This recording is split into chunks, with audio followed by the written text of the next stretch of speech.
மாதிரியான விஷயங்களை தான் சொல்லி தருவீங்களா இல்லைனா எனக்கு செக்ஸை பற்றி விஷயங்களும் சொல்லுவீங்களான்னு கேட்டிருக்கீங்க. உடல் உறவு என்பது ஆரோக்கியமாக இருக்கணும், அது அழகாக இருக்கணும். வீட்டில் எல்லா சாப்பாடும் இருக்கும், ஆனால் அதெல்லாம் அவாய்ட் பண்ணிட்டு வெளியில தான் போய் சாப்பிடுவேன்ற ஆள் இருக்காங்க. அங்கே என்ன பிரச்சனைன்னா, இந்த எப்போ வேணாலும் சாப்பிட்டுக்கலான்னு ஒரு ஏரியா வருது இல்லை, இங்கே தான் இந்த சாப்பாடு இருக்குது. அவங்களையும் வீட்டில் சாப்பிட வைக்கணும்னா வாயை திறந்து பசிக்குன்னு சொல்ல வைக்கணும்.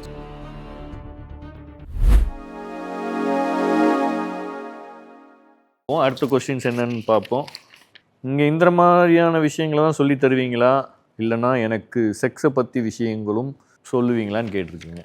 செக்ஸ் டாப்பிக்கும் இருக்கும், விச் மீன்ஸ் எப்போயுமே மேரேஜ் ஆகி ஒரு 100 days ஒரு டைம் எடுக்க சொல்லி இங்கே இன்ஸ்ட்ரக்ஷன் தருவோம். உடல் உறவு என்பது ஆரோக்கியமாக இருக்கணும், அது அழகாக இருக்கணும். அது அன்வான்டாக அதிகமாக கொடுத்தாலும் அது பிரச்சனையாக வரும், கொடுக்காமல் விட்டாலும் பிரச்சனையாக வரும். அது எந்த டயத்தில் எப்படி கொடுக்கணும், அதுக்கு உங்கள் பார்ட்னர் எப்படி இருக்காங்க.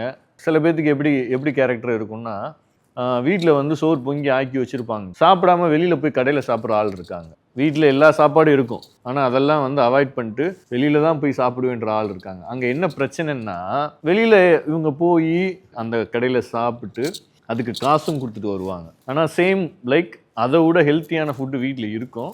இந்த எப்போ வேணாலும் சாப்பிட்டுக்கலான்னு ஒரு ஏரியா வருது இல்லை, இங்கே தான் இந்த சாப்பாடு இருக்குது. ஸோ இந்த மாதிரியான கேரக்டர் இருக்கிறவங்களுக்கு அவங்களையும் வீட்டில் சாப்பிட வைக்கணும்னா வாயை திறந்து பசிக்குன்னு சொல்ல வைக்கணும். ஸோ அது டிமாண்டாகவும் இருக்கணும், கிரன்ச்சியாகவும் இருக்கணும். அந்த மாதிரியான விஷயத்தையும் இங்கே எக்ஸ்பிளைன் பண்ணுவாங்க, எஜுகேட்டும் பண்ணுவாங்க.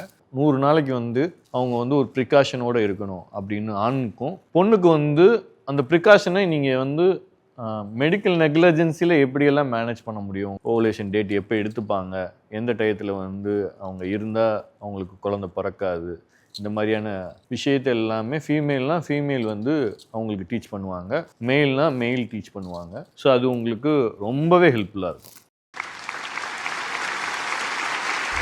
இப்போ நீங்கள் சொன்ன மாதிரி டாக்ஸிக் லவ்னு வந்துச்சுனாலே பிடிச்சாதான் லவ் ஸ்டார்ட் ஆகும். லவ்வுக்கு அப்புறம் என்ன ஆகும் அப்படின்னா திருமணம் ஆகும். திருமணம் ஆனதுக்கப்புறம் என்ன ஆகும் அப்படின்னா குழந்தை குட்டி பிறக்கும். சில லவ் பண்ணும் போதே ஃபோன் பண்ண மாட்டேன்ற அப்படின்னு கொஸ்டின் கேட்டுகிட்டே இருந்தாங்க அப்படின்னா இதுதான் டாக்ஸிக் லவ். இவங்க என்ன செய்வாங்கன்னா, உங்களுக்கு தேவையானதும் செய்ய மாட்டாங்க, குழந்தைங்களையும் பார்த்துக்க மாட்டாங்க, ஆல்மோஸ்ட் உங்களையும்